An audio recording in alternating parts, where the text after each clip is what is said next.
Lucas 15, a partir do verso 11. Certo homem tinha 2 filhos.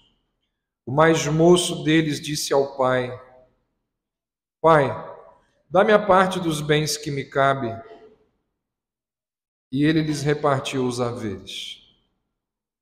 Passados não muitos dias, o filho mais moço, juntando tudo que era seu, partiu para uma terra distante e lá dissipou todos os seus bens, vivendo dissolutamente. Depois de ter consumido tudo, sobreveio àquele país uma grande fome, e ele começou a passar necessidade. Então, ele foi e se agregou a um dos cidadãos daquela terra, e este o mandou para os seus campos a guardar porcos. Ali, desejava ele fartar-se das alfarrobas que os porcos comiam, mas ninguém lhe dava nada. Então, caindo em si, disse: Quantos trabalhadores de meu pai têm pão com fartura e eu aqui morro de fome? Levantar-me-ei, irei ter com meu pai e lhe direi: Pai, pequei contra o céu e diante de ti já não sou digno de ser chamado teu filho. Trata-me como um dos teus trabalhadores. E levantando-se, foi para seu pai. Vinha ele ainda longe, quando seu pai o avistou e, compadecido dele, correndo, o abraçou e beijou. E o filho lhe disse: Pai, pequei contra o céu e diante de ti já não sou digno de ser chamado teu filho. O pai, porém, disse aos seus servos: Trazei depressa a melhor roupa, vestiu, ponde-lhe um anel no dedo e sandálias nos pés. Trazei também e matai o novilho cevado. Comamos e regozijemo-nos, porque este meu filho estava morto e reviveu, estava perdido e foi achado. E começaram a regozijar-se.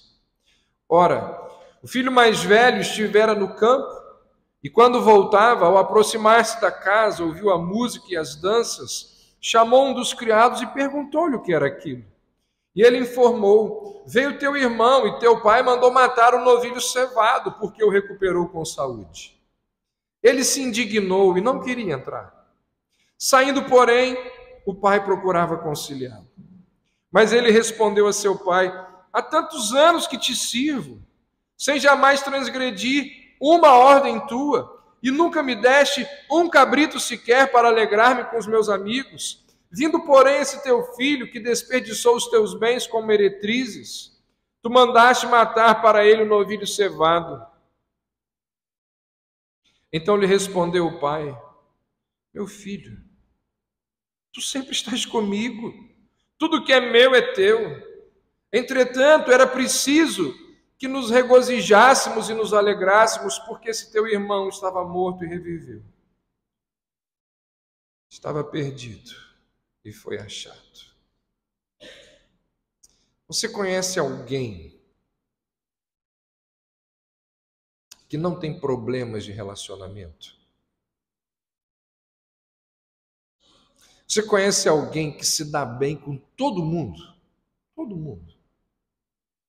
Essa pessoa nunca teve uma única discussão com ninguém. Conhece alguém assim? Pensa aí. Eu sei que é difícil nessas horas assim, gente. Mas eu posso te garantir que essa pessoa não existe. Ela não existe. E se por acaso você chegou a pensar em alguém, é para puxar aqui para baixo, né? E se por acaso você chegou a pensar em alguém, pode saber que essa pessoa ela é falsa com alguém. Ou com a maioria das pessoas com quem convive. E eu afirmo isso porque todos nós, sem exceção,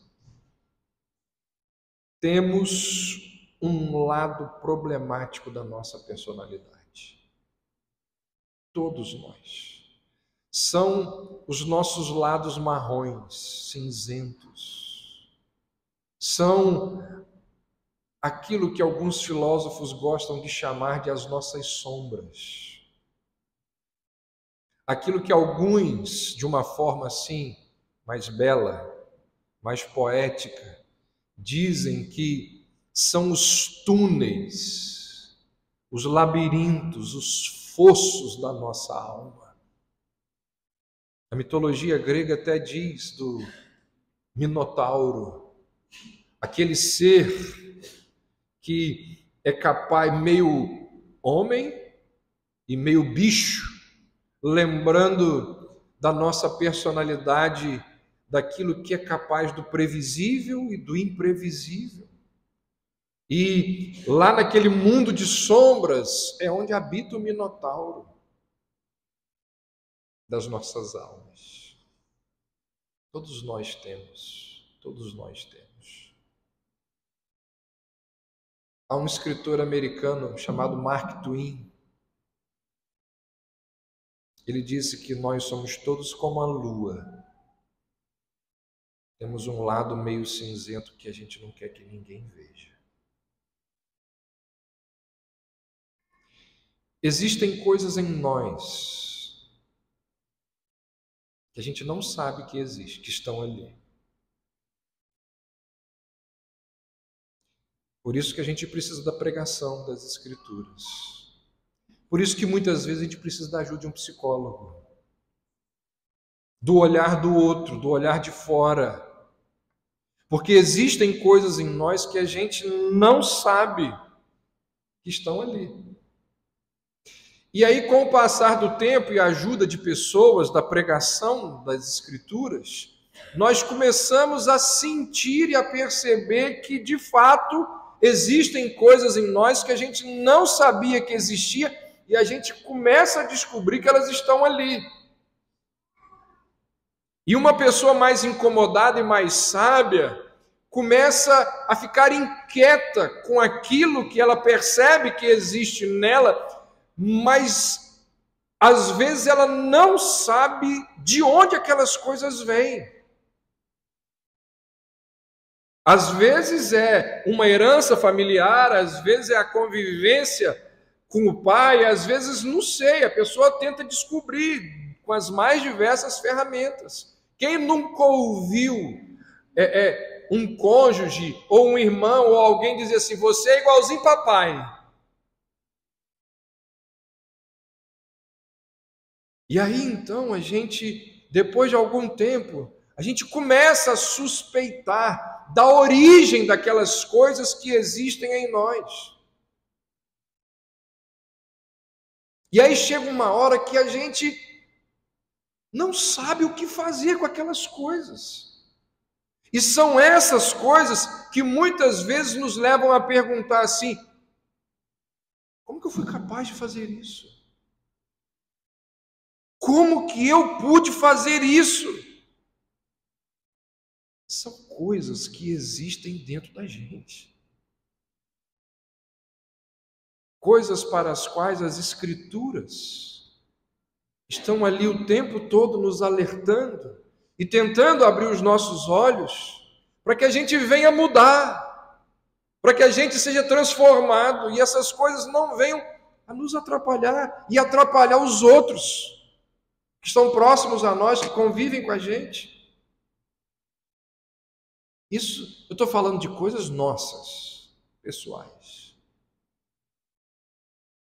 Agora, além dessas coisas que são nossas, também existem algumas coisas que são próprias da nossa casa, da nossa família, e que muitas vezes nós convencionamos que precisam ficar guardadas dentro da nossa casa, no aconchego do nosso lar. E a gente não fala para ninguém. E a gente não faz pedido na reunião de oração por aquilo. Isso é para ficar aqui. A gente não conta para ninguém.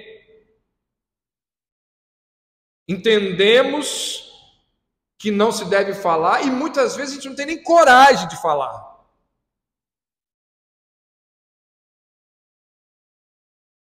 Existem algumas coisas que, mesmo sabendo que existem nas nossas casas, aquele é um assunto, ou aquela é uma área que muitas vezes a gente evita tocar no assunto.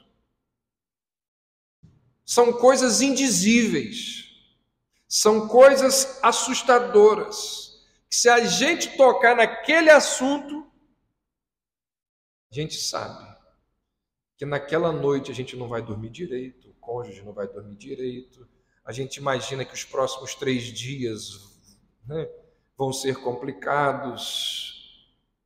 Tudo isso que eu estou falando, e você está concordando comigo, eu estou vendo alguns aí, você sabe que existe na sua casa.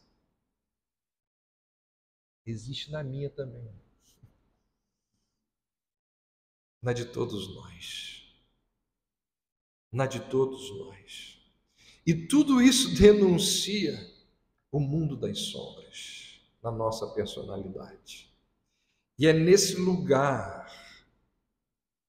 que muitas vezes não é visitado que os nossos bichos, as nossas incoerências, os nossos traumas, os nossos complexos, é nesse lugar que essas coisas vivem.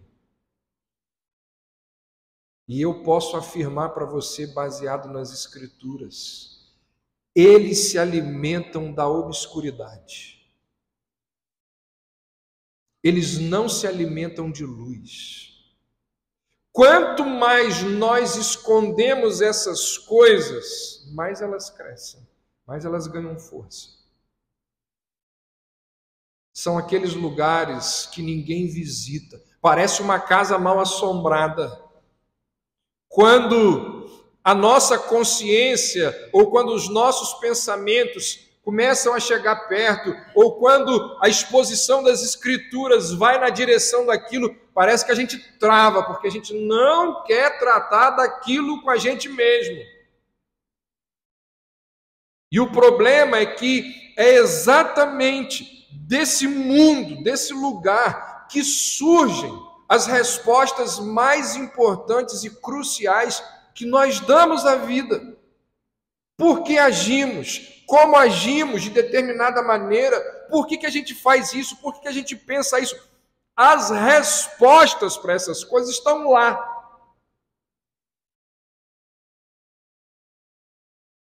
Mas a gente não gosta de ir lá, porque a gente não gosta de lidar com os nossos sentimentos, principalmente aqueles que nos acusam e nos mostram quem de fato nós somos. Nós não gostamos de enfrentar os nossos sentimentos. E nós vivemos, para piorar, num mundo extremamente racional que possui um medo gigantesco de lidar com essas emoções. E por causa disso nós esquecemos ou nós desprezamos o fato de que a nossa vida emocional é a parte mais íntima da nossa existência. E ao invés de ouvir as mensagens que vêm de lá, que vêm desse lugar, ao invés de pararmos e darmos atenção a essas mensagens que surgem daquele momento, como está lá o salmista dizendo, quando ele conversa com a alma dele, naquela relação, naquele diálogo da gente com a gente mesmo sobre aquelas situações, muitas vezes a gente vai reprimindo isso. E porque reprimimos esse cenário de diálogo, de enfrentamento com essas coisas, nós acabamos camuflando um monte de sentimento e de pensamento que existe dentro da gente.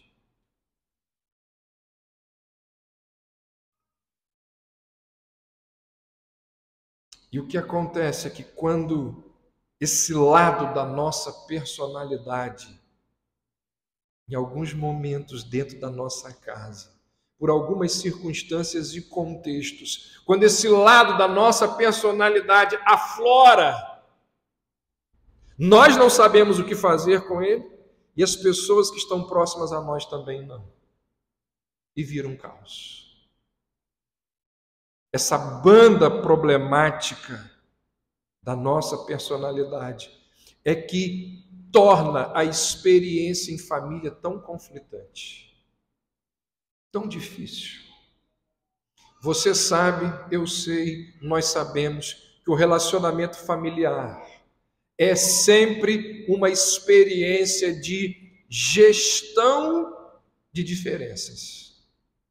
É sempre uma experiência de temperamentos opostos, de ideais que são antagônicos, de vontades que são diferentes, de ideias conflitantes. Você sabe disso, eu sei, nós sabemos. E a Bíblia, ela nos encoraja o tempo todo a não esconder, mas a tratar dos nossos problemas familiares. E para que isso aconteça, é necessário, e a Bíblia nos convida a fazer isso, a enfrentar esses problemas de frente. A Bíblia nos diz e ela nos lembra que não adianta esconder as dificuldades, negar as dissonâncias familiares. Não adianta negar, não adianta esconder, não adianta fingir que não existe, porque está ali, e mesmo que esteja camuflado, amortecido, uma hora vai surgir.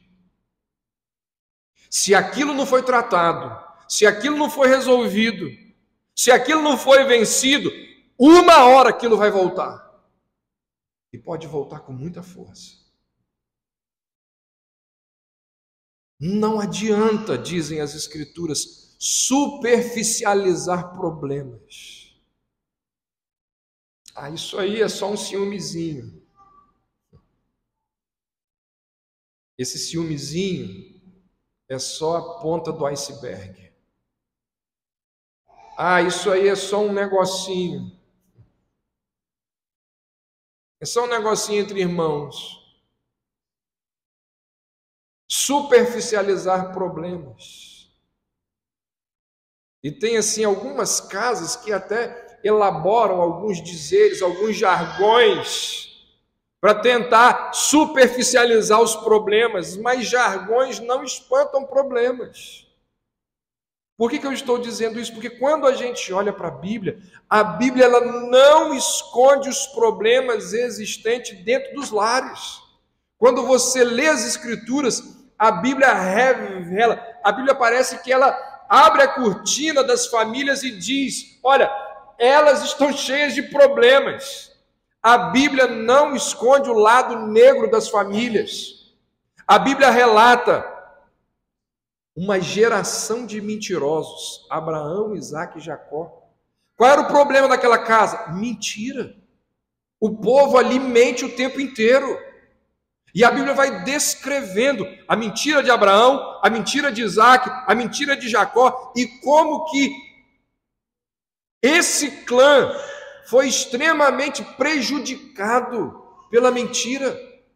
Como que surge ódio, assassinato, dissonância, discordância, separação por causa de mentira. O ódio que existe ali entre Jacó e Esaú, filho ali de mentiras. Posteriormente você vai ver ali o ciúme, a inveja dos irmãos de José, que deixam o pai sem saber o que aconteceu com o filho por décadas. Um monte de mentira. Aí o tempo vai passando e você vê ali, em algumas páginas depois das Escrituras, quanto ódio, quanto amargura existe na família de Davi. Um filho que estupra, um irmão que estupra a irmã, aí o outro vai, toma as dores e assassina esse, e aí o caos que é no lar de Davi. A Bíblia vai revelando todas essas coisas, mostrando o lado negro das famílias, os pecados que existem dentro da casa daqueles que são filhos de Deus, que entram lá na lista dos heróis da fé. E uma das coisas que eu acho encantadora nas Escrituras é que a Bíblia, ela tem essa capacidade, como nenhum outro livro do mundo possui, de tratar de questões do cotidiano familiar com uma realidade tão grande. Se você ler as Escrituras com calma, com reflexão, você vai ver que a Bíblia aborda e trata de questões que estão presentes na sua casa, o tempo todo. E nessa parábola que nós estamos estudando, a Bíblia, ela transforma uma tragédia familiar em poesia do amor de Deus. Qualquer família esconderia dos outros as prostituições que tem nessa casa, a bebedeira que tem nessa casa, o desejo de assassinato que existe nessa casa. Tantos e tantos pecados que existem nessa casa, a Bíblia não.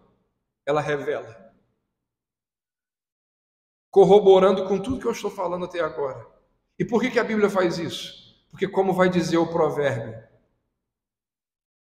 o que encobre as suas transgressões jamais prosperará. Por outro lado, aquele que confessa e deixa alcançará misericórdia. Por que é que a Bíblia o tempo todo está mostrando o lado negro das famílias? Para dizer assim, não adianta negar, está ali. Faz parte do seu ser. E se você ficar negando, escondendo, é pior. O que você precisa fazer é confessar, é reconhecer. E quando a gente faz isso, a gente alcança a misericórdia.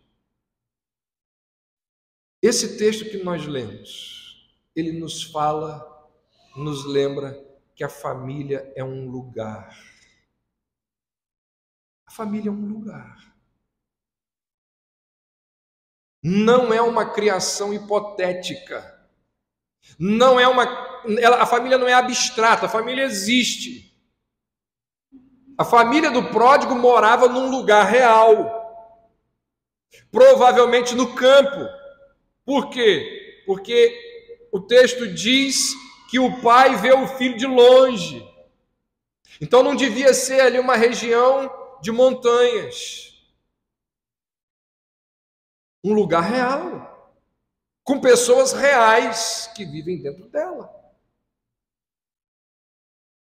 Uma pessoa tem lá 1,80 m, a outra tem 1,60 m. Uma tem cabelo crespo, outra tem cabelo liso. Uma dorme 10 horas da noite, outra não dorme. Um toma banho 3 vezes por dia, outro tem que ser arrastado para dentro do banheiro.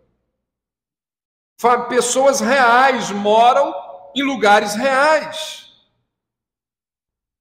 E lugares reais com pessoas reais também tem o quê? Costumes reais. Tudo isso mostra que a família é um lugar real. Os costumes da família do pródigo são descritos na parábola. Na família daquele rapaz, anel no dedo era o quê? Emblema de membro da família. Quem é membro daquela casa tem um anel no dedo. No costume daquela casa, um novilho cevado era guardado para ocasiões especiais. No costume daquela casa, diante de uma grande alegria, se dava uma festa. No costume daquela família, a herança só era dada aos filhos quando o pai morresse. O menino vai lá e pede a herança e rompe um costume. Famílias habitam em lugares reais, com pessoas reais, têm costumes reais. Eu conheço alguns lares aqui, e eu sei que alguns de vocês têm alguns costumes. alguns hábitos. Por exemplo, eu almoço quase todo domingo na casa da minha sogra. Isso é um costume da minha família da minha esposa. Todo domingo, quase todo domingo, a gente está lá. Já sabe direitinho que é lá. Sai daqui, o carro já vai sozinho para lá. É um costume. E aí a gente acaba de comer, a gente fica ali conversando, falando, projetando. É um costume. Na sua casa tem lá os seus costumes. Que horas que dorme? Tem casa que diz, todo mundo 10 horas na cama. Tem outra casa que diz assim, a hora que ele quiser dormir, ele dorme. Pode ter em casa que o filho pode chegar no outro dia que o pai nem sabe. Tem casa que as pessoas se alimentam juntas, todo dia coloca a mesa. E antes de comer, ora. Tem que orar antes da refeição. Tem casa que não tem nem refeição direito. Porque o pai trabalha o dia inteiro, a mãe está aqui, o filho. Essas coisas fazem parte das características de uma casa. Mas por que eu estou falando isso? Porque os lugares reais, você sabe disso, mesmo que você não entenda isso, ou não tenha essa percepção, mas na prática você sabe disso. Os lugares reais, eles afetam as nossas relações. Afetam as nossas relações. Existem determinados lugares que eles causam uma forte impressão em nós.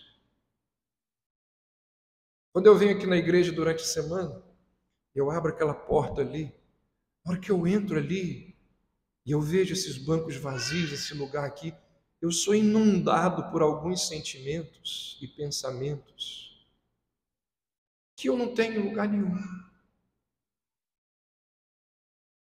Quando você vai num determinado lugar e vê uma coisa belíssima, eu me lembro quando eu fui em Portugal e vi umas igrejas ali, quando eu entrava naquela igreja e Cristo estava falando comigo, é como se Cristo não estivesse ali, porque eu ficava inundado, embevecido com aquela beleza, que eu parava, eu ficava ali encantadíssimo, impressionadíssimo com aquilo que eu estava vendo. Como que aquilo ali trouxe uma impressão absurda dentro de mim. Os lugares, eles falam por si mesmos. Como que é o lugar da sua casa? O ambiente ali onde você vive. Um lugar onde você chega e você encontra calça jogada no fogão, sapato virado em cima da mesa, toalha na escada, sujeira no chão. Que lugar é esse? O exterior, ele denuncia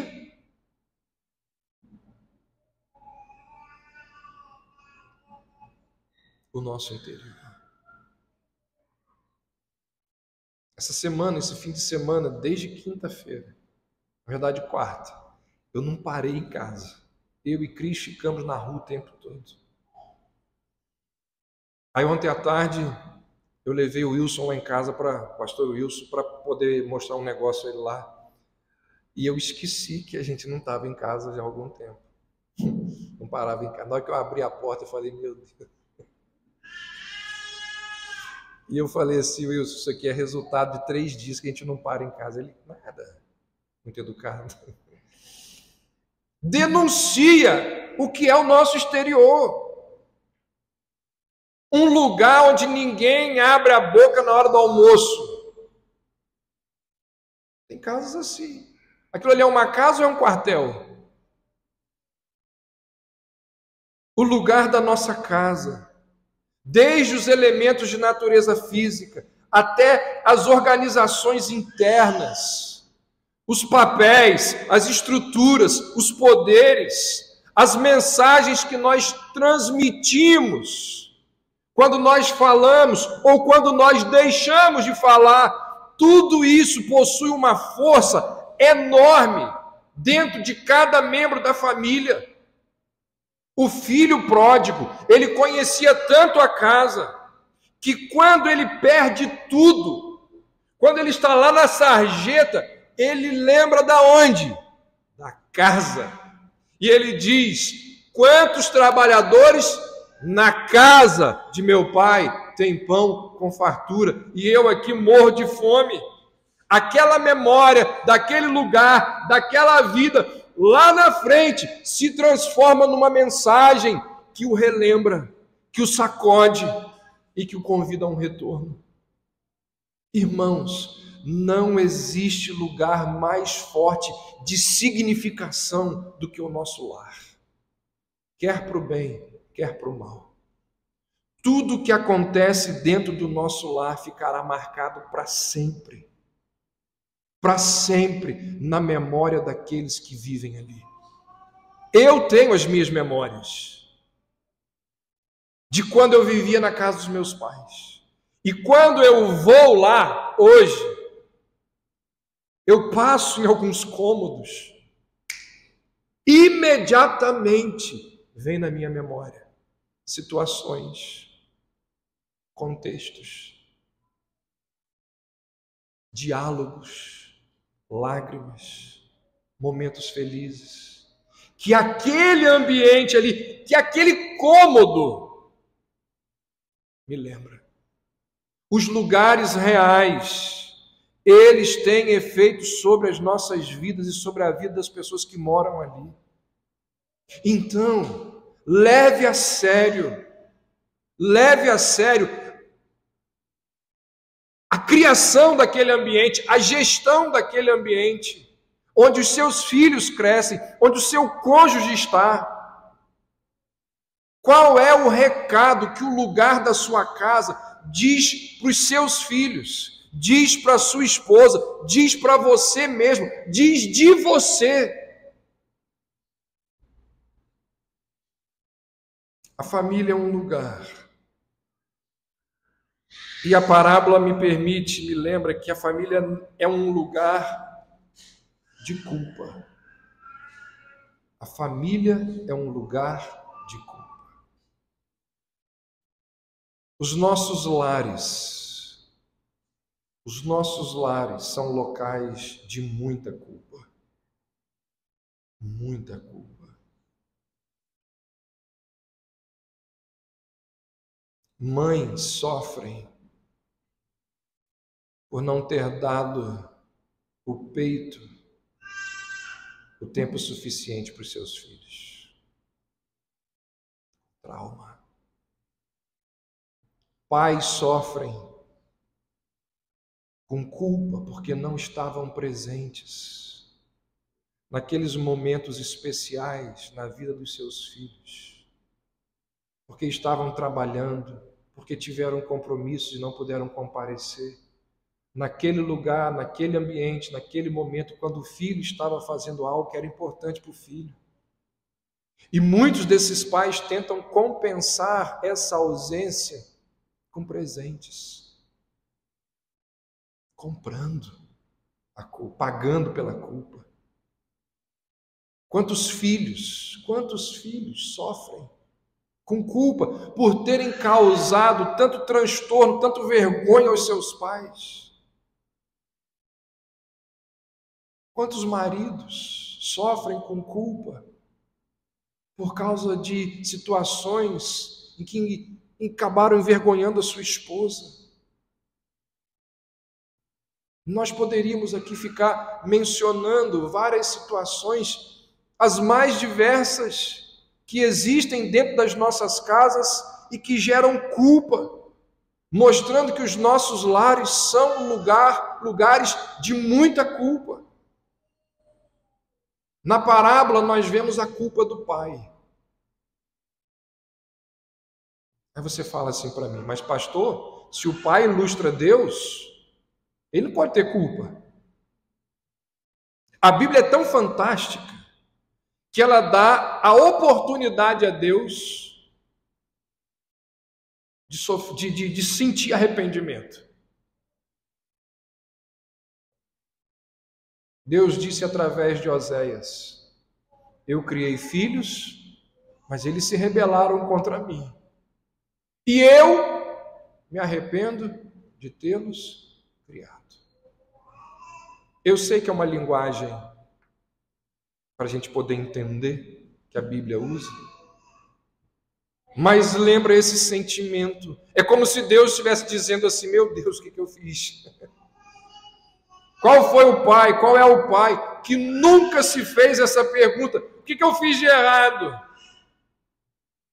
E quando aquele filho está na terra distante, durante todo aquele tempo, será que esse pai, óbvio, a parábola não diz, mas será que esse pai nunca se perguntou: o que eu fiz para esse menino ir embora? O que eu não fiz, ou o que eu deveria ter feito para impedir esse menino de ir embora? Para ele ter tanta raiva de mim, para ele... O que eu fiz de errado? A parábola também nos fala da culpa do mais velho. É a culpa ali do responsável. Aquele que junta os feijões. Aquele que atravessa a piscina com um sorrisal na mão. Chega lá do outro lado da piscina, o sorrisal está intacto. De tão muquirana que ele é. Quando nós lemos o texto, nós vemos que ele fica extremamente chateado, irritado com a volta do irmão. O mais velho nunca aprendeu a primeira lição do cristianismo, que é amar o irmão. O irresponsável foi recebido com festas, com honras. E ele fica triste com a festa, com a alegria, com as honras que o pai está dando para o irmão, revelando a competição que existia no coração dele em relação ao irmão.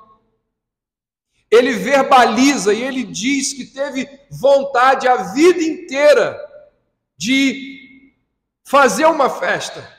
Mas ele não podia fazer essa festa. Afinal de contas, ele tinha que economizar, porque o irmão estava gastando tudo lá na terra distante. É um menino que nunca se sente parte da família, que não sabe desfrutar a vida.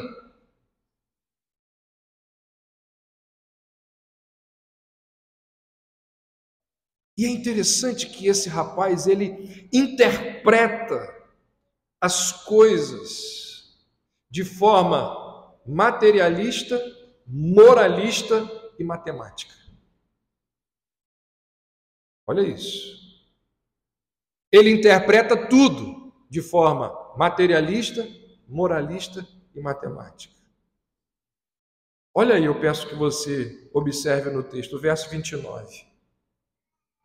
Ele fala de jamais transgredir. Transgredir é o quê? Moral. Uma, numeral. Ordem, moral. Numeral. Verso 30. Desperdiçou, matemático. Teus bens, material. Meretrizes, moral. Novilho, material.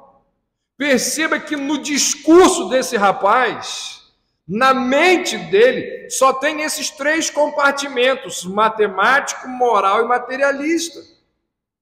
Você conhece gente assim? Pessoas que foram feitas para o dinheiro e não o dinheiro para elas.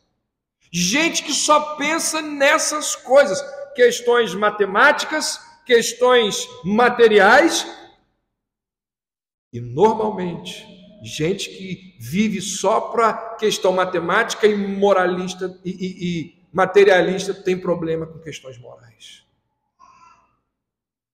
Ele está amargurado porque ele se concentra apenas naquilo que ele não tem.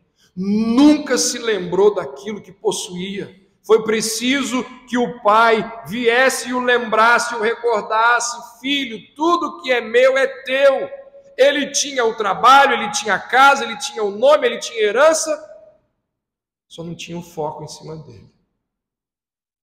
E como ele queria as luzes e não teve, isso não foi possível. A parábola termina com ele do lado de fora da festa. Culpa do pai, culpa do mais velho, e a parábola também mostra a culpa do mais novo. Se o mais velho tem ali a culpa do responsável, a culpa do mais novo é a culpa do falido. É a culpa daquele que nunca esteve em casa. Fisicamente esteve, mas mentalmente jamais. Nos lembra aquela pessoa que nunca esteve satisfeita com nada. Não gostava da casa do pai, não gostava das regalias que tinha ali, não gostava do que o ambiente daquela casa lhe proporcionava. E diz o texto que ele imaginava, há tanto tempo, ele imaginava ir embora, que quando ele recebe a herança, ele parte imediatamente. É só o tempo dele conseguir colocar a herança em dinheiro e ele vai embora. E ele já sabe para onde vai, porque ele está imaginando e planejando aquilo há muito tempo. Ele não gosta da casa do pai, ele não gosta do pai. E ele pede a herança, e ao pedir a herança, ele está dizendo: eu quero ir embora, isso está demorando a morrer. E ele desperdiça todos os bens dele, que era da família, provavelmente de ancestrais, herança familiar. Ele desperdiça tudo, não sobra nada.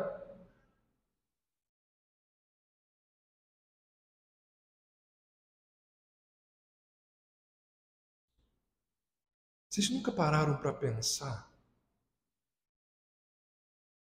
que numa história tão dura, tão cheia de dores, tão marcada por ressentimento, desejos de morte, inveja, amargura, numa história tão terrível como essa, não existe a figura de uma mãe? Como que pode não existir aqui a presença feminina?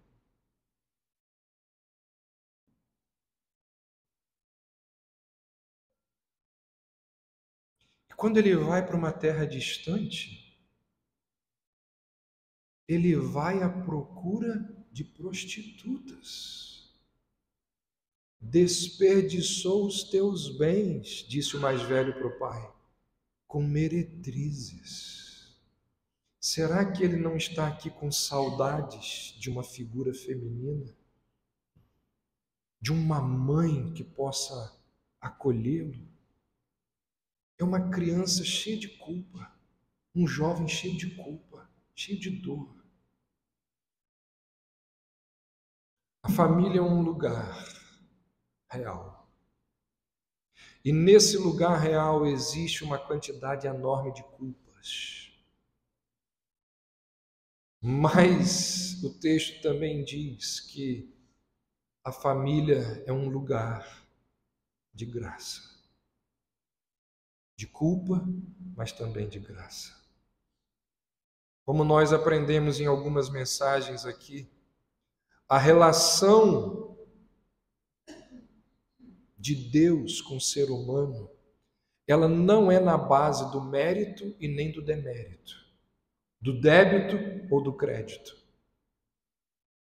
Como disse em algumas mensagens da parábola do filho pródigo, eu mencionei aqui, aquilo que alguém, ao olhar para essa história de uma forma brilhante, percebeu, que quando o mais novo volta para casa e diz para o pai: pequei, o pai vira para ele e diz assim: meu filho, eu não somo débitos. Depois vem o mais velho, obediente, servil, diligente, trabalhador, que economizou tudo, e começa a reclamar, e o pai vira e diz: eu não somo créditos. Para aquele que desperdiçou, eu não somo débitos. Para aquele que economizou e trabalhou, ele diz: eu não somo créditos. Porque a única forma de Deus se relacionar com os seres humanos é na base da graça. Não existe mérito e demérito na nossa relação com o Senhor, porque se fosse assim, todos nós estaríamos perdidos, arruinados, condenados para sempre. Mas graças a Deus, porque Ele, em sua bondade e misericórdia, nos recebe, nos acolhe, nos perdoa, nos dá novas oportunidades, tão somente por causa da graça. E quando nós vemos aqui, lemos a história, nós vemos que, apesar da dor do pai, da inveja, da mágoa, do ressentimento do mais velho, apesar do filho mais novo quebrar a cara e desperdiçar os bens da família com meretrizes, apesar de tudo isso, a história nos mostra que um cenário de perdão, de acolhimento, de amor e de graça é reconstruído, oportunizado aos membros daquela casa. Porque a parábola diz que existe graça do pai para com o filho que desperdiça os bens. Graça do pai para com o filho que vai embora. Porque quando ele retorna, nós vimos isso. Quando ele retorna, naquele momento, naquele contexto ali, do possível acerto de contas, o pai não vira para ele e pergunta assim: quanto sobrou?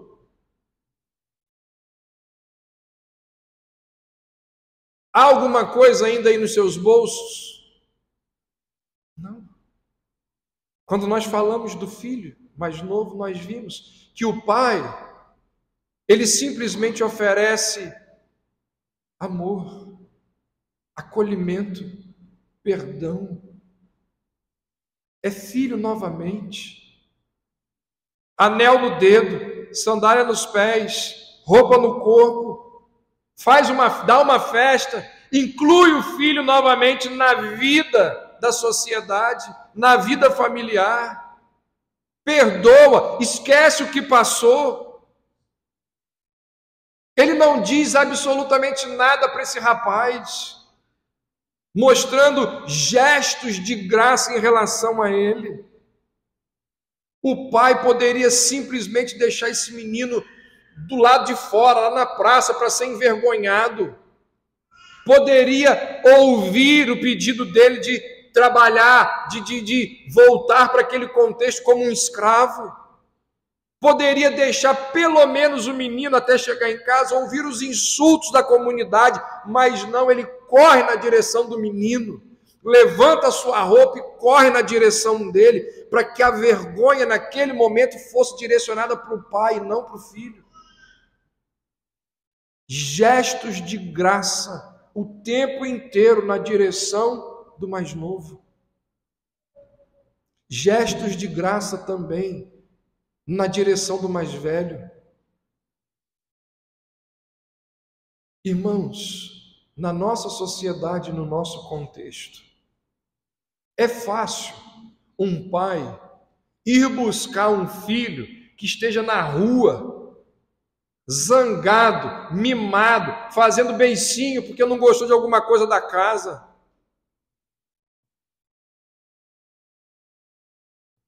É fácil, é natural, é normal um pai tentar ir atrás de um filho por causa de problemas. Agora, no Oriente Médio, hoje já não é assim. Há 2000 anos atrás, um patriarca, ele não sai do lugar. Ele fica ali. E os filhos têm que chegar até ele, tomar-lhe a bênção, beijar a mão, pedir a bênção, pedir todo aquele cerimonial que mostra que ali existe um líder que precisa ser respeitado e temido. Mas o pai dessa parábola, ele ouve falar que o filho está do lado de fora zangado. Ele se levanta, ele sai de casa, ele vai até o filho, ele dialoga, ele tenta convencer, ele tenta persuadir, ele insiste, ele persiste, ele ouve o argumento do filho, ele ouve o que o filho tem a dizer, e ele tenta a reconciliação. Filho, Para com isso. Vamos entrar. Tudo que é meu é seu. Mas o teu irmão estava morto, reviveu. Era preciso que a gente se alegrasse.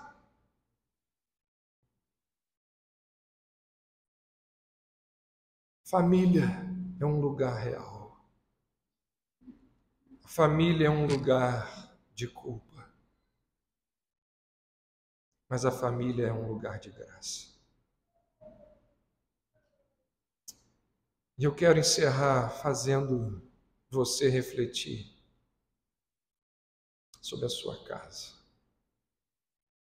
Pensa lá, naquele lugar real. Que lugar é aquele ali? É uma casa? Será que as pessoas que moram lá na sua casa, elas têm uma noção do que significa um lar? O que é um lar? Será que a sua casa ali é uma indústria, uma empresa, onde todo mundo é obrigado a trabalhar o tempo todo? Se não trabalhar,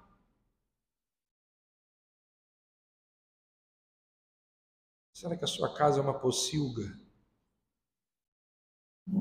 Tem casas assim, ninguém sabe qual é o papel delas. Ninguém sabe qual é a função delas. Será que a nossa casa é um cárcere? Onde as pessoas são vigiadas rigorosamente a ponto de não ter liberdade? Tem casas assim. Da minha casa ninguém sai. De Bangu 1 também não.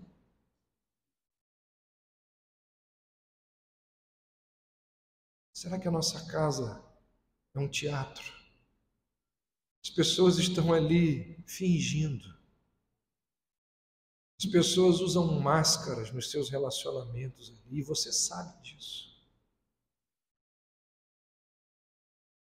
O que é a nossa casa? Que lugar é o lugar da nossa casa? Você consegue identificar na sua casa culpas? Você consegue olhar para sua esposa, para o seu marido e ver culpas que ele carrega, que ela carrega? Algumas delas por sua responsabilidade, às vezes pela responsabilidade ou pela instrumentalidade da vida. Será que existem lá na sua casa joguinhos de culpa? Existe isso, gente. Você fez comigo isso hoje? Ninguém fala, né? Fez isso comigo hoje, mas amanhã eu vou descontar. Joguinhos de culpa minam a alegria de se viver dentro de uma casa. Com o passar do tempo, isso vai como que matando, destruindo as nossas relações. Manias. Por causa de tantas coisas que existem dentro de nós, aquilo que eu falei no início, pode ser que exista em nós algumas manias nossas que minam a vida de alegria dentro da nossa casa. Ninguém suporta mais aquela mania daquele membro. Quem que na sua casa carrega culpa? Quais são hoje os grandes desafios de perdão e graça que existem na sua casa? Onde e para quem eu preciso aplicar graça? Ministrar graça, auxílio e ajuda, assim como aquele pai fez com o mais novo e depois com o mais velho. Quem na minha casa que foi para a terra distante? Às vezes mora no quarto ao lado, mas existe um oceano de diferenças entre uma parede. Se lembre que não existem famílias iguais. E eu falo isso com o maior amor no coração a vocês. Irmãos, Não existem famílias iguais. O que eu quero dizer com isso? Pare de comparar a sua família com a família dos outros. Isso só vai fazer você ficar mais enfermo. A sua família é única e foi a que Deus te deu. A sua família é aquela que o Senhor, onde o Senhor te colocou. Ela tem as suas singularidades, as suas peculiaridades. Viva, conviva e aprenda a viver com essas coisas e a superar algumas coisas. A família é um lugar de muita relatividade. Ninguém é dono da verdade. Todos nós podemos errar. Eu digo isso não somente, mas principalmente a nós que somos homens. Nós podemos acreditar que nós somos donos da verdade. E quantas vezes nós precisamos, de forma humilde, reconhecer os nossos erros e dizer para nossa esposa, para os nossos filhos: me perdoa porque eu errei. Eu fiz o que eu não devia ter feito. Eu não fiz o que eu devia ter feito. A culpa sempre existirá em todos os lares. Cuidado, muito cuidado. Mas lembre-se, perdão e graça são os maiores bens que um lar pode possuir.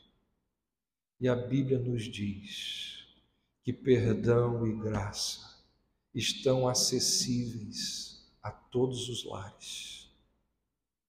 Quando nós dobramos os nossos joelhos e quando nós clamamos ao Senhor: Deus, abençoe a minha casa. Deus, traz redenção para dentro da minha casa. Irmãos, vocês acham mesmo que Deus não vai responder a uma oração dessas? Coloque a sua casa diante do Senhor. Por mais que a sua casa possa estar destruída como a casa daquele pródigo ficou, Deus pode trazer restauração. Deus pode trazer auxílio, ajuda. E eu encerro dizendo o seguinte: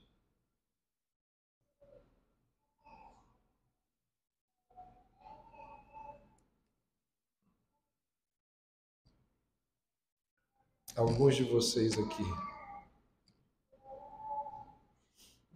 já entraram aqui, ó. Vocês sabem disso. E quando vocês entraram nessa porta aqui, destruídos. Ninguém sabe, só eu e você, e o seu cônjuge, e o seu filho. E faz tempo isso. E nós estamos aqui, restaurados. Restaurados. Pelo perdão, pelo favor, pela graça do nosso Deus. Não desista. Há em Deus socorro para as nossas famílias. Amém? Vamos orar. Ó Deus, ajuda as nossas casas. Ajude, Senhor, os nossos lares. Ó Deus, dispensa favor sobre as nossas casas, assim como o Senhor já fez em muitos lares aqui. Assim como o Senhor já fez em muitas famílias destruídas, em que imaginávamos não haver solução. Mas nós sabemos, o Senhor sabe,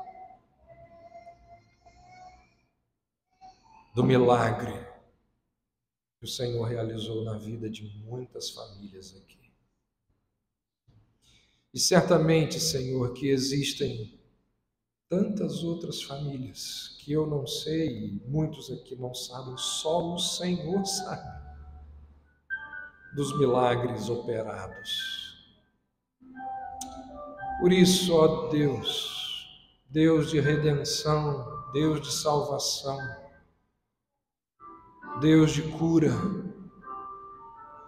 ó Deus, restaura aquilo que está podre, aquilo que está doente, aquilo que está enfermo dentro dos nossos lares. E que essa restauração sirva de honra e glória para o nome de Cristo. É a nossa oração, em nome dele.